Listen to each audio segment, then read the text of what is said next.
I've said that. Yep. Mr. Taylor Plastidon and Andrew, hello. I am running behind. Kind of. Man, this has been one of the busiest Thursdays I have had in a long time. Andrew, I have watched your video. You did hit the last take, which is great. Yes, that thing was a pain in the butt, wasn't it? And so I have your thing written. I have not recorded it yet, but I will be, and sending it over today for sure. But Christ, I had 2 new video correspondence people sign up, which has filled me up. I won't be taking in any more for a while, I would imagine. And the new videos always take longer than normal. So let's see how well I can do with talking after all that. Christ.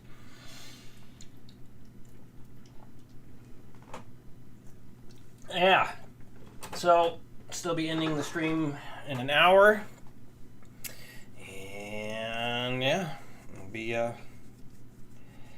getting back to making lessons. Recording and talking and playing and boom. Oh yeah, very busy. I am fully booked. Fully booked. No one-on-ones, no videos. That's it. Everyone's on the waiting list now, whoever signs up.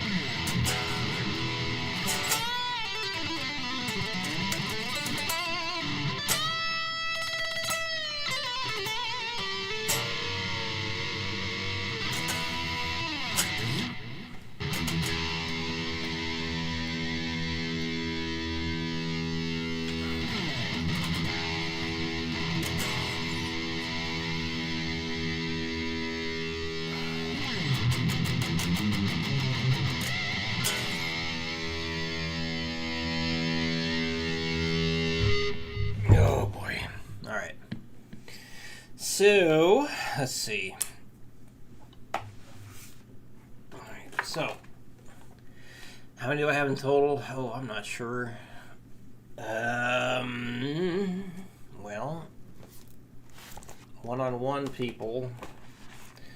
1, 2, 3, 4, 5, 6, 7, 8, 9, 10, 11, 12, 13, 14, 15, 16 one-on-one. And video correspondence. We got 1, 2, 3, 4, 5, 6, 7. Wait a minute. 1, 2, 3, 4, 5, 6, 7, 8, 9, 10, 11. 11. 11 video correspondence. So when I say 16, 16 one-on-one, 11 correspondence. There we go. 27? 27. Whew. Okay. Hell, one time I think I had like 42 people. That was when they were coming to me, and I had more half-hour students, though. Teaching in person. In an office space. That was a while ago. Okay, I think we're about as set up as we're going to be here. All right.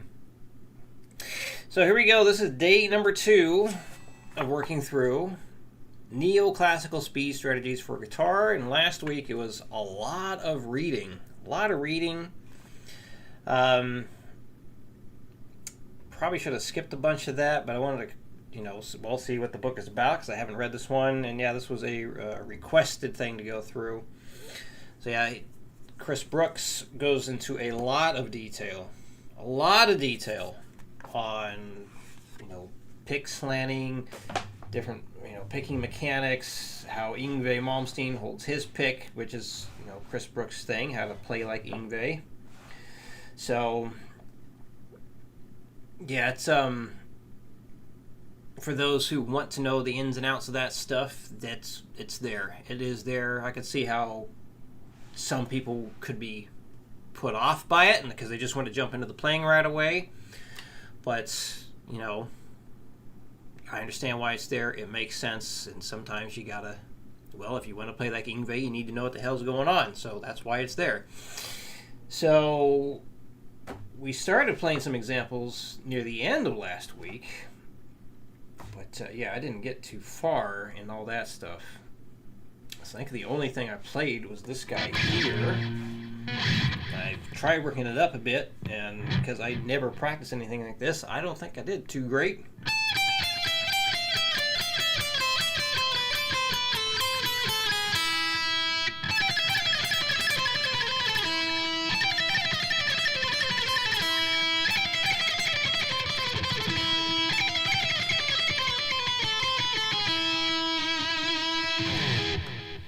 So yes, that was example 1K in the book.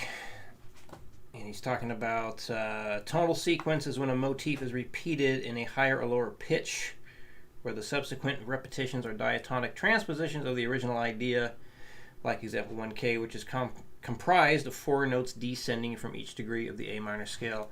And that's something that Troy, I guess his name is Statina. So I got another student who he does actual transcription work. He's done a lot of that for a living. And he's familiar with Troy's stuff, and he pronounces his last name Statina. I always pronounced it Stetina. So, but hey, he's in the industry, so I'm going to go with him. It's Troy Statina. So yeah, that's what Troy Statina refers to as sequencing or sequences, the kind of a 4-note deal.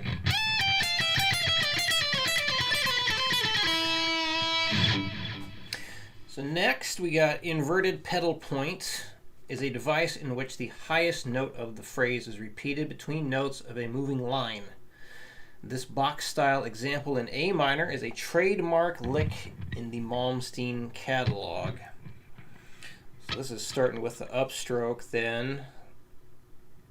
And we got...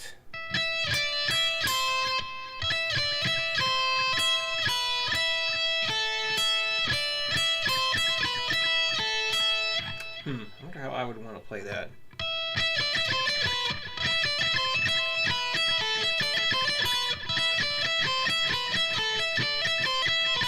That's such an awkward fingering.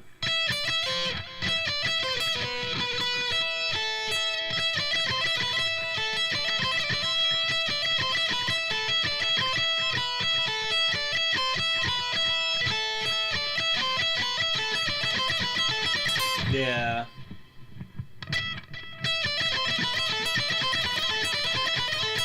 Yeah, doing it like that, that makes it a lot easier.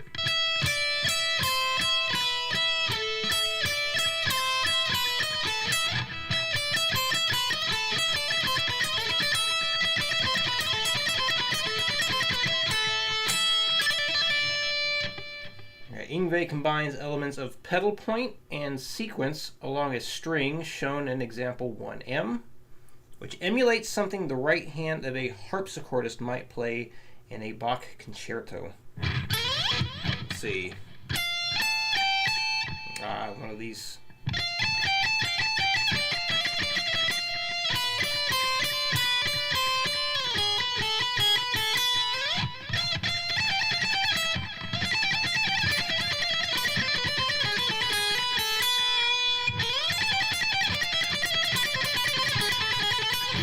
Yeah, I give stuff like that to students when they're needing to work on finger dexterity and all that fun stuff. Those things are really difficult to get going crazy fast, and they will wear your hand and forearm out fast.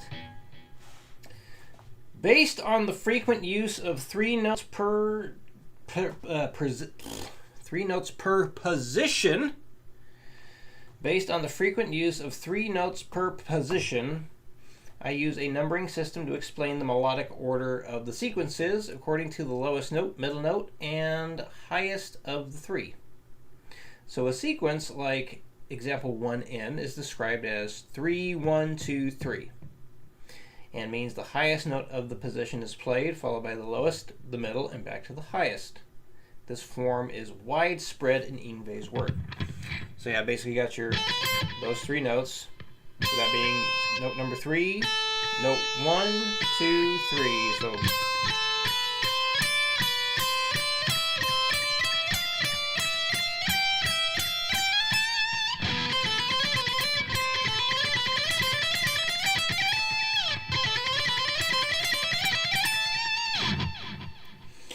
When trying these examples, remember to use the rotational method and downward picking orientation to push towards the string and pull away from it. For shifting patterns, make sure each unit moves in perfect synchronization with your downstrokes and the beats of your metronome. I don't know if he's talked about metronome stuff in here yet. I may have skipped over that. I'm curious if he's going to talk about that stuff and if we think about the metronome in a similar way. Active Principle 3, multi-string even number strategy. Even numbers are a downwardly oriented alternate picker's dream. DPO, downward picking orientation, sets up any multi-string even numbered picking sequence to start each string on a downstroke, exit on an upstroke, and have a clear path for changing strings in any direction without changes to pick slant. Regardless of musical style, licks based on multiples of 2 notes per string will give you this string changing freedom throughout, as shown in the fusion style A Dorian lick in example 1-0 or 1-0, and the E Phrygian dominant tonality of example 1P. Let's see. Pentatonic there. Oh. Wait a minute.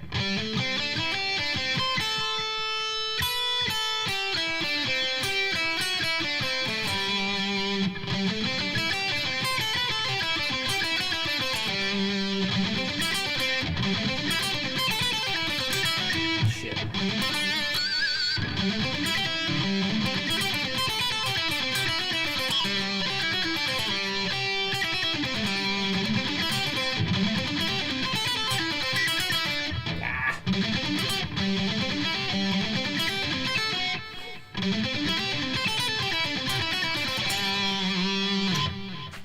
Example 1P.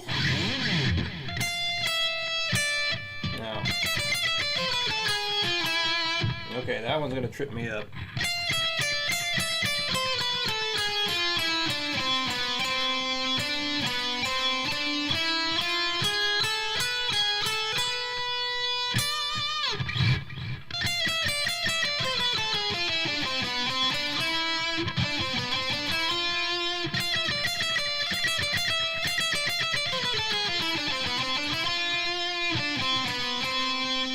Oh,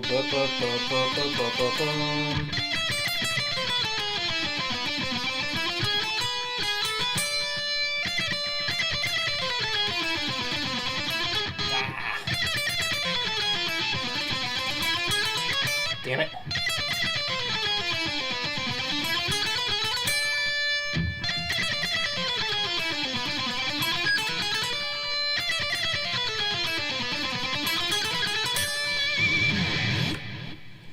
Alright, well, I guess that wasn't too bad.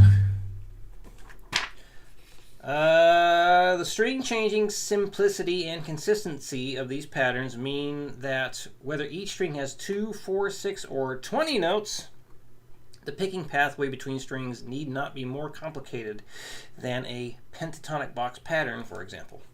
Yngwie uses this to good effect in several of his trademark scale runs. If you remove the downward picking orientation from this category of picking licks, string changing once again becomes cumbersome. To avoid such problems, start evens sequences on a downstroke and maintain DPO throughout. Even patterns that lead with upstrokes do not naturally occur. Even patterns that lead with upstrokes do not naturally occur in Yngwie's playing.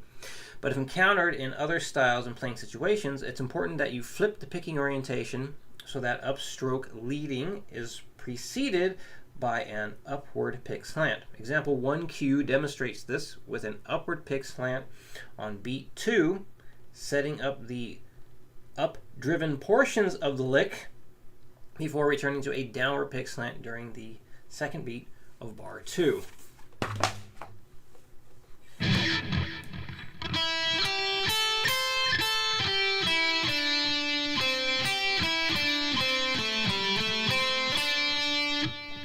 No, I goofed that up.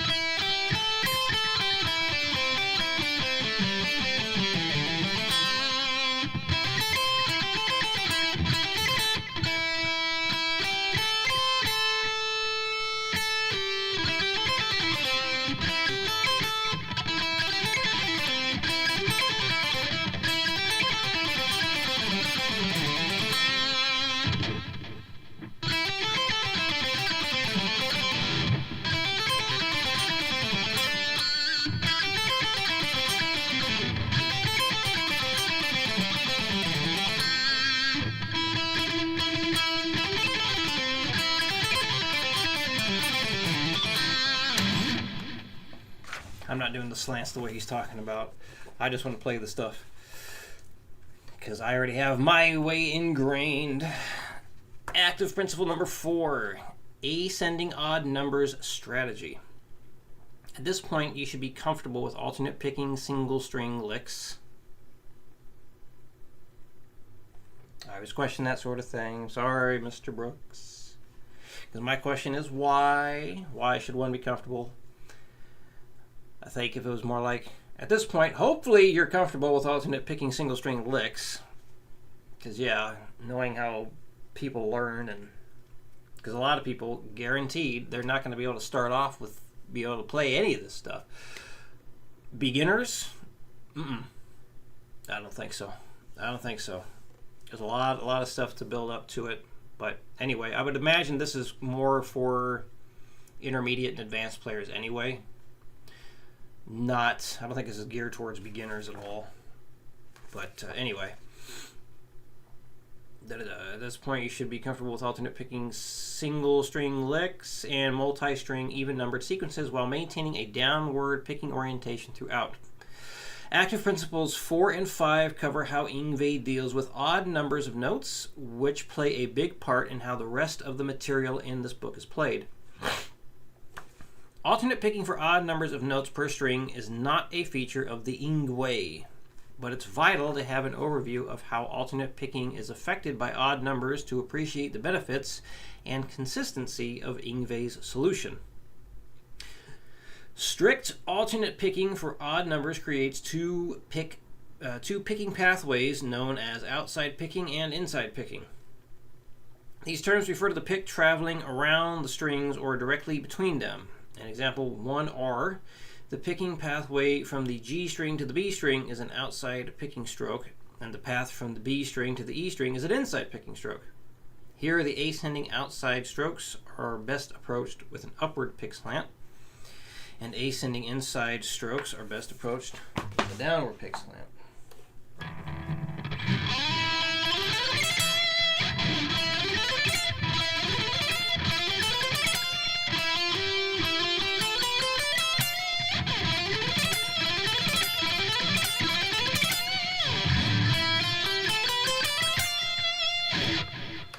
One of the pitfalls of alternate picking is that adding or removing notes from a phrase can alter where the inside and outside picking pathways occur.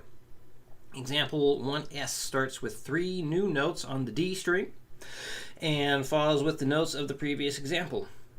As a result, a complete reversal of the prior segments of the phrase occurs, with pick strokes, pick slant, and picking pathways flipped to their opposites.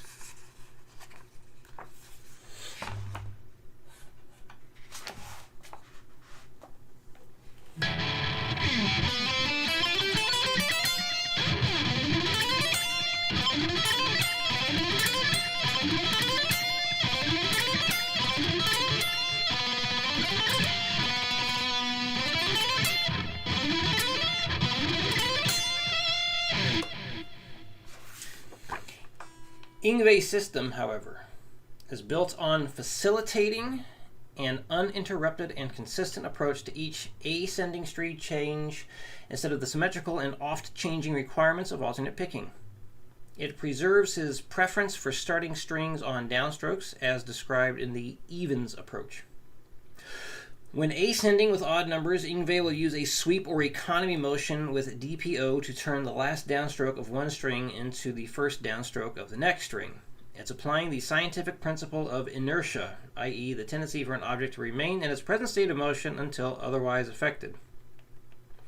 Such a propensity is particularly the case with the improved velocity of outer pick edge offset as the pick glides smoothly from one string to the next. Put simply, in Yngwie's system, the easiest way to overcome a string change is to push right through it. This directional process of changing strings with sweep picking is known as economy picking, but Yngwie is strictly a one-way economy picker, ascending only. Applying this approach to lines like examples 1Q and 1R demonstrates that with the Yngwie, extending a phrase need not reverse its mechanics. In example 1T, The notes of the two previous examples are reprised but retooled with the Yngwie picking system, which remains in downward picking orientation and handles each string change the same as the next. In other words, 2 licks, 1 approach. So, yes, economy picking, oh my. Something that I personally, well, when it comes to absolute maximum speed on playing things like these scales, he talks about inertia. Like I've talked about before, talking about it again, is like once you're able to lock into that kind of motion there, doing like a down, up, down, down, like 2 downs in a row.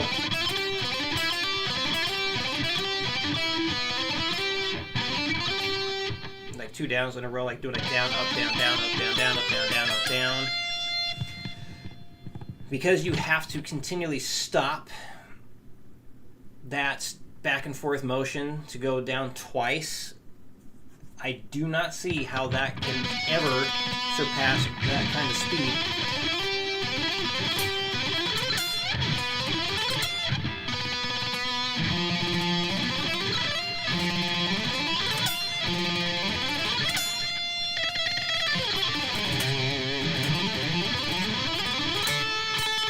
Because once I've locked into that is my inertia. Now, I do believe and agree that economy picking is beneficial for certain things. And you can definitely get pretty fast with economy picking. But I want to go faster. So, I'll do my best to follow along with what he has here, just to try it out and everything. And perhaps one of these days, after I am able to make enough money to sustain things, pay the bills through Patreon and instruction course sales and all that stuff, I'll have the time to work on other things. But I don't right now.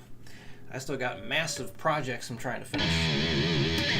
In fact, the next step in the Legato training program is almost put in the book and about to be uploaded to Patreon for those who are in that $5 a month tier. Anyway, I have no idea when I'll get all that done. It's probably, Jesus, several years. Anyway, so the first lick there, which was originally, doing the all alternate picking, is now down, up, down, down, up, down, down, up, down.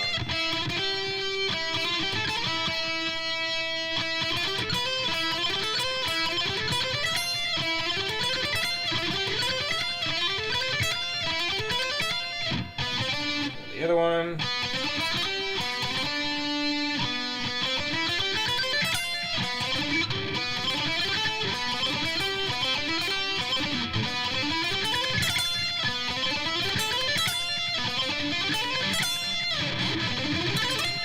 Anyway.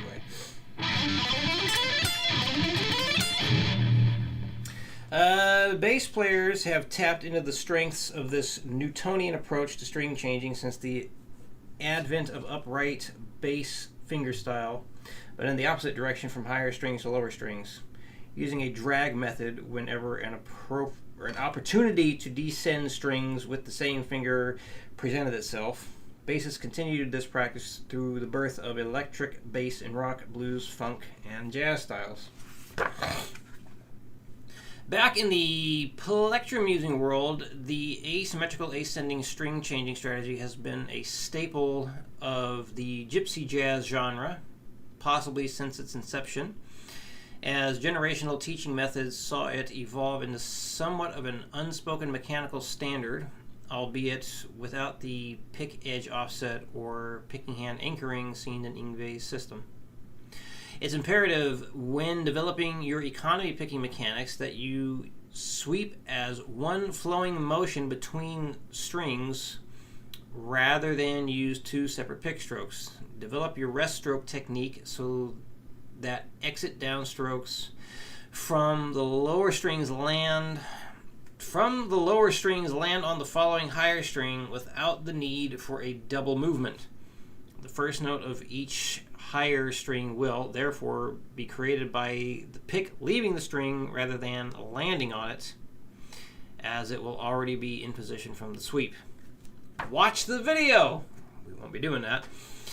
You can see a video example of the ascending strategy at full speed and in slow motion by grabbing the download files for this book, yada yada. Yeah. And maybe that's one reason why I'm not great. I don't think I'm that great at sweep picking. The whole idea of practicing with the rest strokes, I get it. Basically, I didn't know what the heck one guy was talking about the first time I heard that idea. But yeah, it's like pick down, and then now my pick's resting on the next string, right? And then I got a time getting the next note ready as the pick falls through.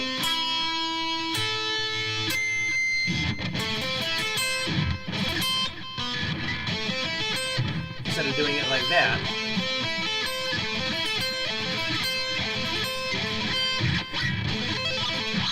But, you know, just what I noticed when I did metronome stuff to work up sweep picking is that I was just trying to sync up both hands, right? And as I got going faster, the hand just kind of started to do it.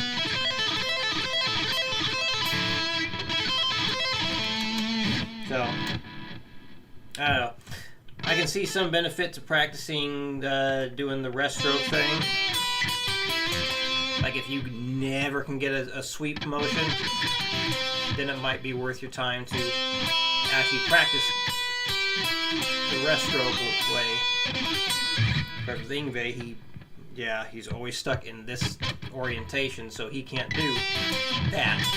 It's only this.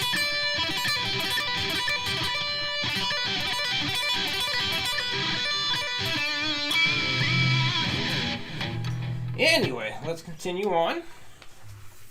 Got about 30 minutes left, and then I got to go make a lot more videos. Boy, oh boy. All right, active principle 5, descending odd numbers strategy. Yngwie's second solution to odd numbers of notes per string is a strategy I describe with the... look like an idiot because I don't know how to pronounce this. Portmanteau Piccato. You know, if Lord Potato was here, they might know that word. Portmanteau. I don't want to... Sure, here, let me type it out there. That's a new word on me.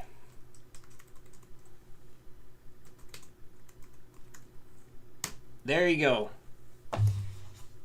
Have any of you heard that one? That's a new one on me.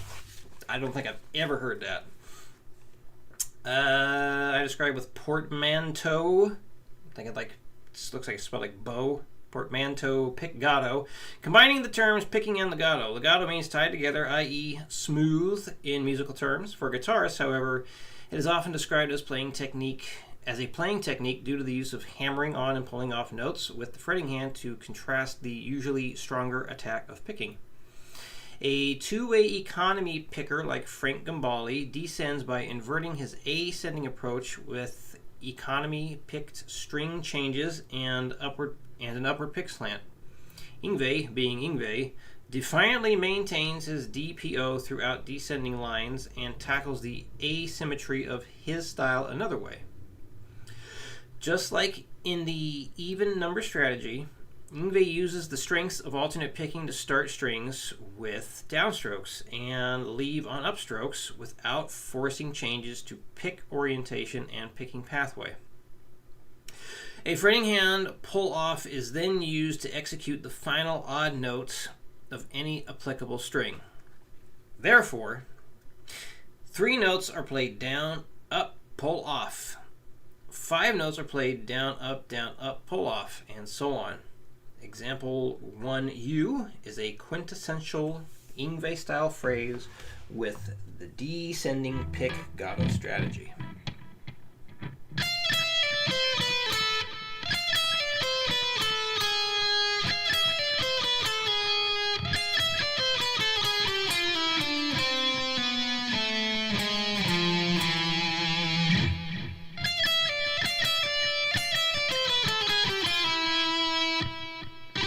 Yep.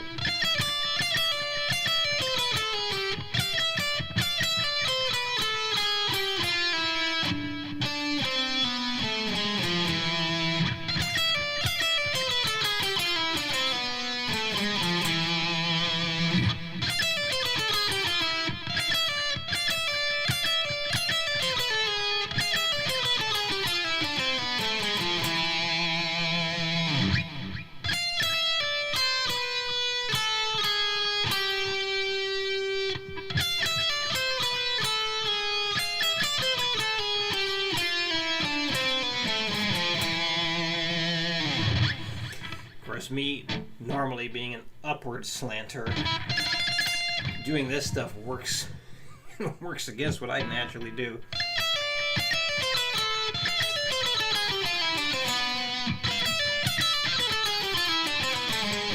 Jesus Christ.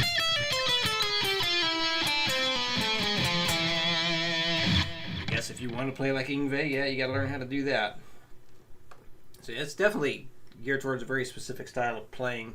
And I don't feel like he's trying to say, hey, if you want to play music, you got to play just like this, or you want to play shreddy things, you have to play exactly like this.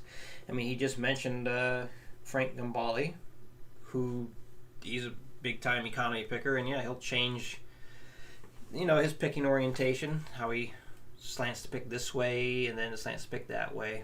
And he's just talking about, like, Yngwie only does one way and refuses to do anything else. And he just developed all his playing with that specific picking orientation.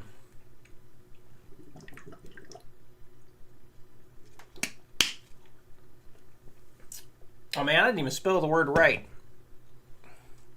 Let me edit that. Can I? Portman and then Teau. Yeah, there was no S in there. Alright, anyway.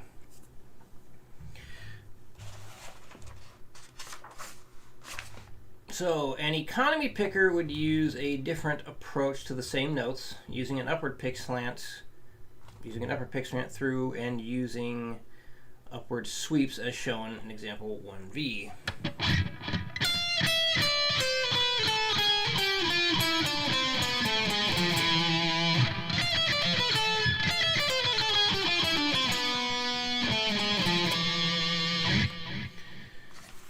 The strategy used in the former example is a cornerstone of Yngwie's fluid descending lines. The pick-gato approach avoids inside picking, is optimized for DPO, and creates a synergy between combined even and odd numbers within a sequence, since the first pick stroke on each string is still a downstroke, and the last remains an upstroke.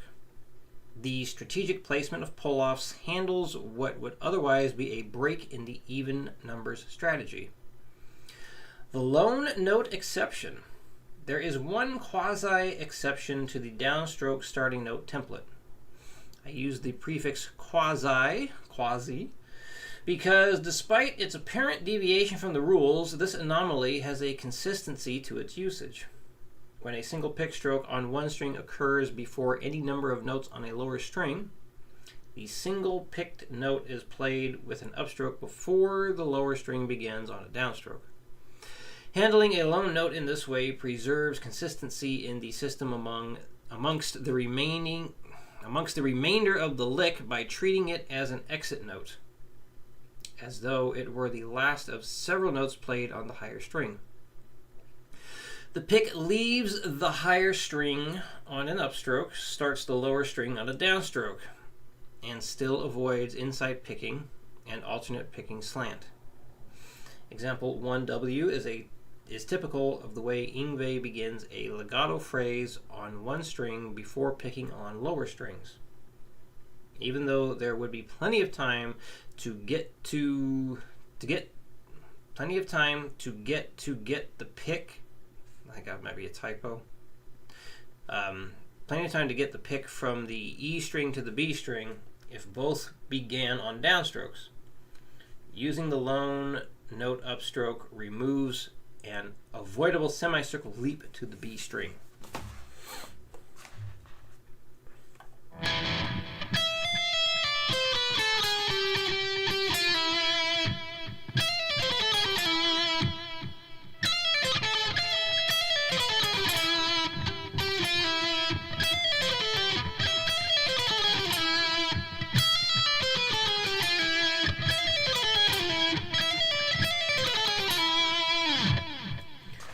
Example 1x demonstrates a direct path from the E string to the B string using the lone note exception. To reinforce how this fits into the usual descending approach rather than contradicts it, example 1y adds an extra note to either side of the lick, keeping the picking of the original portion the same.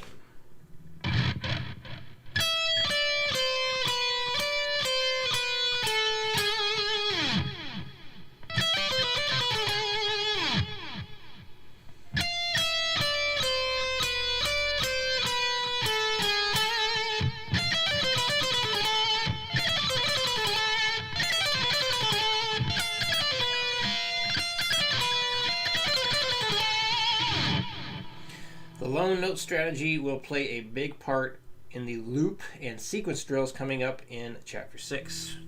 I'm looking forward to those. More playing. Alright, so let me try to jump to this at the beginning. The biomechanics summary. Alright, it has always been my personal view as here.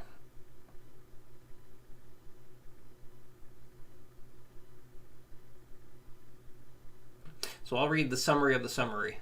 So the Ingve system conserves time and energy in the following ways: allowing continuous downward picking orientation, standardizing the start of each string with a downstroke, removing the alternation of outside and inside picking, systemizing any exceptions to the norm with slurs, and the lone note strategy. Once you've transformed your knowledge into habits and intuition about how the system applies to the examples in this book, and the Ingve Malmsteen catalog at large should develop, thus enabling you to perform the material with success, confidence, and authenticity. So, it is a good start to the whole Ingve approach. I wonder how different this book is versus his Ingve. I don't know if it's a single instruction course, if it's a series. I know that's his bread and butter, the Ingve. He plays like Ingve, probably better than Ingve at this point. So, do I personally want to change the way I play in order to play this stuff? No, I don't. I am satisfied with how I am playing. And I don't think that Chris Brooks would ever try and convince me to do it otherwise. But this feels like it's here for those who want to play just like Ingve. So it makes sense that he would go into all this in-depth stuff for that. So if you are wanting to play like Ingve, yes, definitely read through all that. Try and understand it the best you can. Watch the videos he provides demonstrating it. But I think he would agree that in order to play guitar, shred guitar, even neoclassical stuff, you don't have to do it just like Ingve. But maybe I'll get proven wrong by playing things like an idiot. Apparently I read like an idiot in this book. Christ. We got a silent chat today.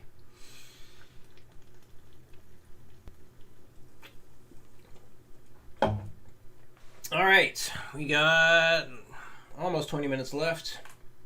Chapter 2. Tonality and signature sounds. So, all right, so this chapter is your guide to the all-important sounds of the neoclassical rock vocabulary.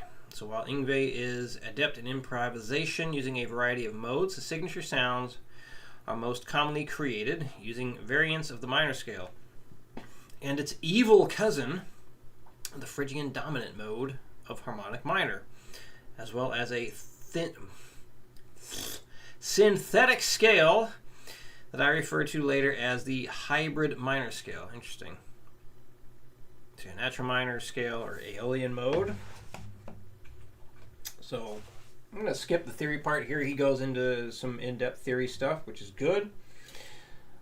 He even has a recommendation to study other modes and their application. Check out Guitar Scales in Context by Joseph Alexander and published by Fundamental Changes. Hey, that's what this thing's been published on. Placidon, you're still here. Been sick. Oh, I'm sorry to hear that. Is it, hopefully nothing serious. Okay, so yeah, A natural minor scale using the 3-note per string system.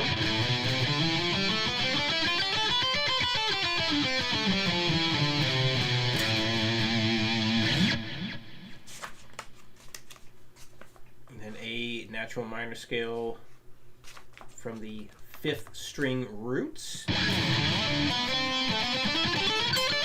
Ugh.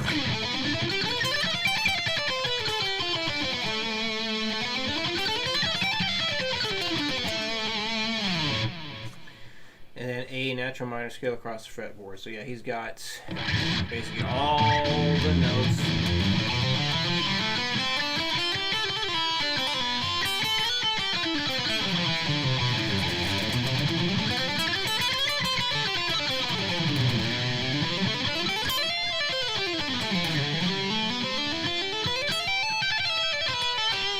It's laid out on the fretboard there. And then talks about natural minor scale harmony. Okay, so he's going to start getting into chords here.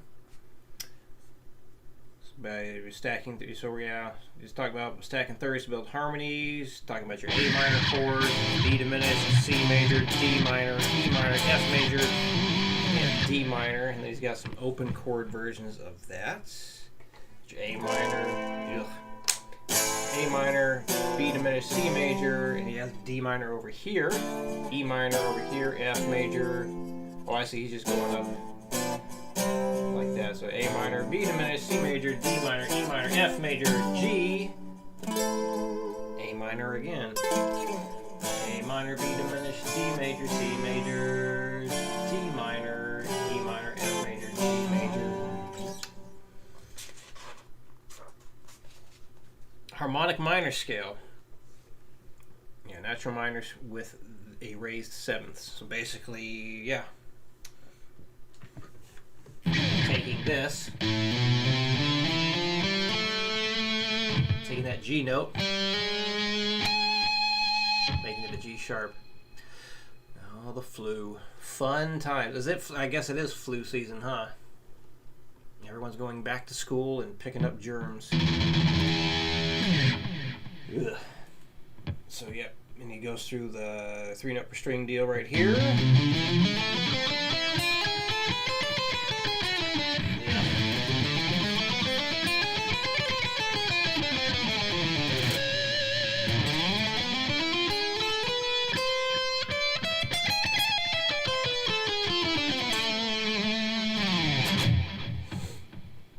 And he points out some of the oddball ones. To go through the same kind of chord deal. Talking about your A minor, B diminished, C augmented now. No more C major, D minor, E major. So no more E minor, it becomes E major, F major, and G sharp diminished. No more G, it's G sharp diminished.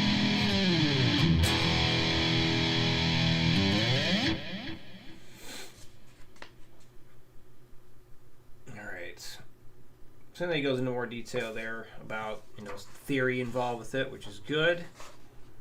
So, I'm just kind of skipping some stuff here, keep the pace going a little bit better than last time. Phrygian dominant mode, yeah, the 5th mode in the harmonic minor scale.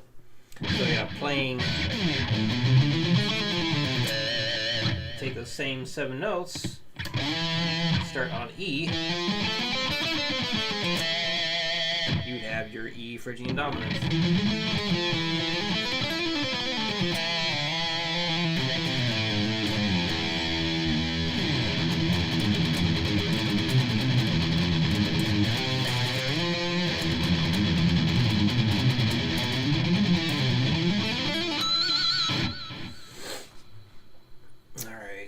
The cornerstone of good modal improvisation is thinking within the tonality at hand. So while the notes of a harmonic minor scale and the derivative Phrygian dominant are the same, it's important to think in context. Consider each note's relationship to the chord beneath and create ideas that sound good over each chord. To that end, Yngwie favors patterns like examples 2A and 2B within Phrygian dominant for their emphasis on its tonic triad tones, traversing the fretboard with combinations of 3 notes and 4 notes per string. Nope.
Not the Yngwie. I just want to play it. Alright, now this next one.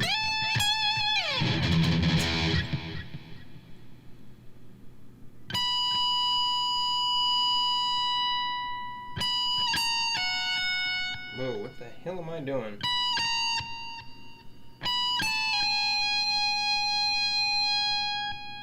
Yes.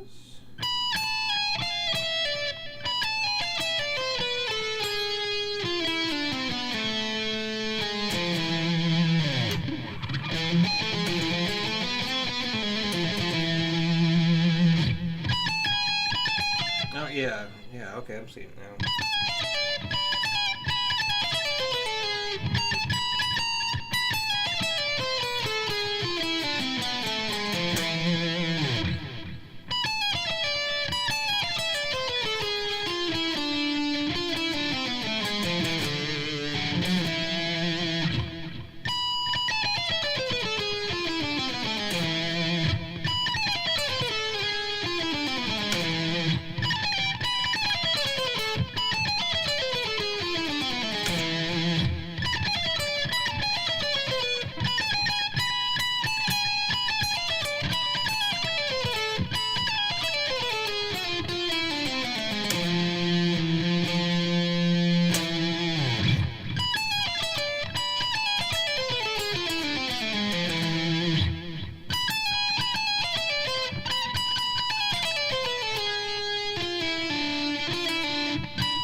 Yeah, it requires a lot of thinking to try and pick it exactly how he's got it laid out, because I am not used to that in the slightest.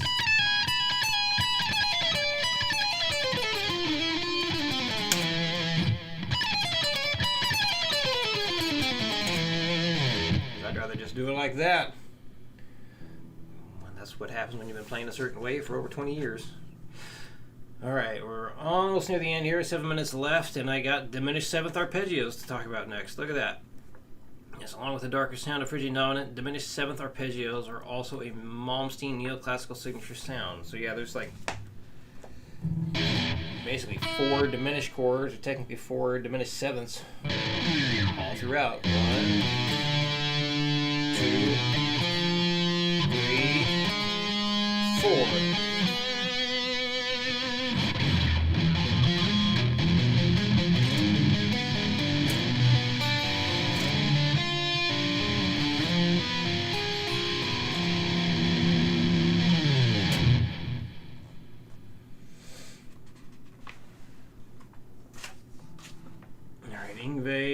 And there's more theory talking there for those who want to read more about it in the book. Yngwie often uses sweep picking.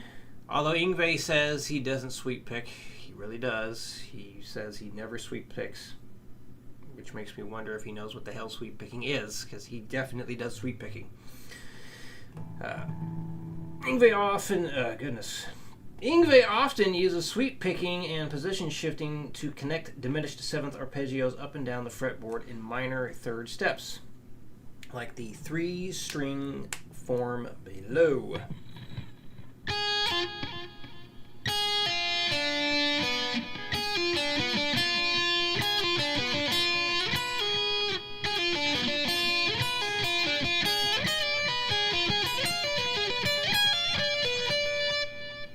Too far.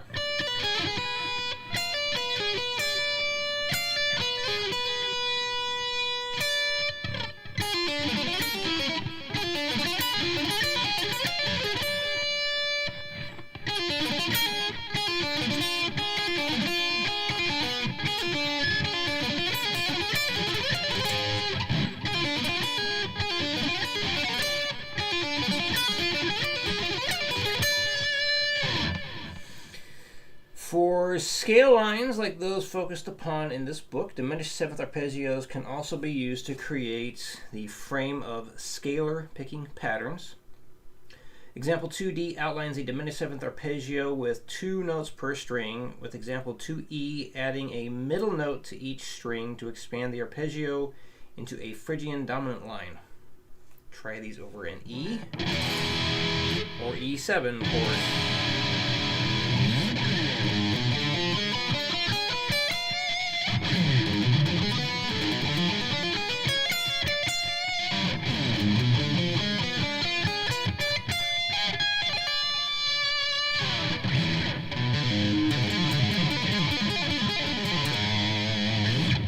That's not in there. That's this one. Example 2E.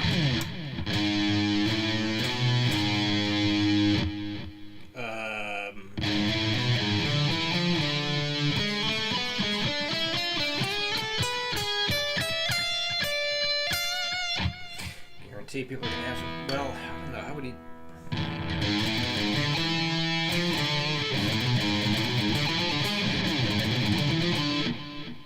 Let's see how that would mess some people up.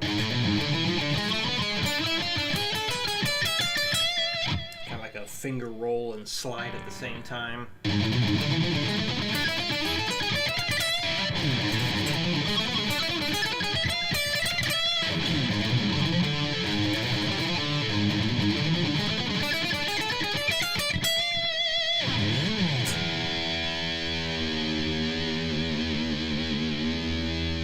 Alright, and then we're going to be wrapping it up here, but he's got one more thing, talking about a hybrid minor scale. I'm curious what that is. Construction, you got 1, 2, flat 3, 4, 5, flat 6, flat 7, major 7.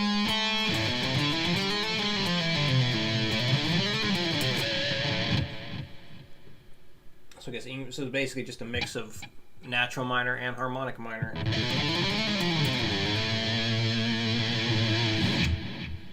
And then we got one lick here using that as an example.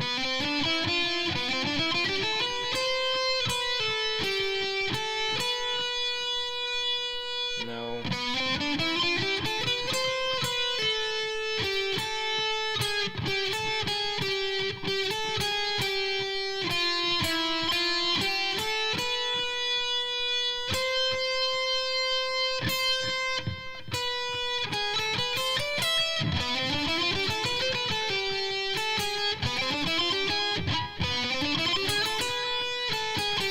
That's what my problem is.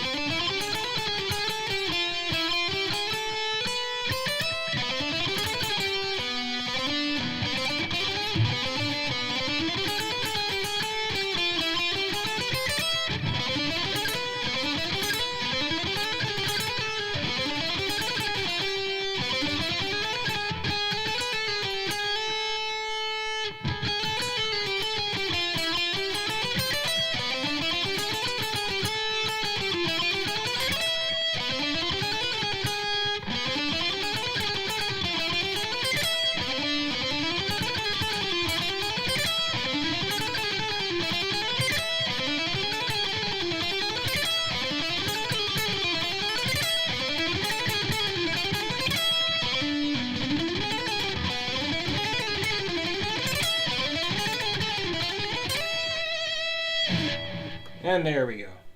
All right, that's going to conclude this week's stream. Thank you, everyone who came on, plastered on. Hope you feel well soon.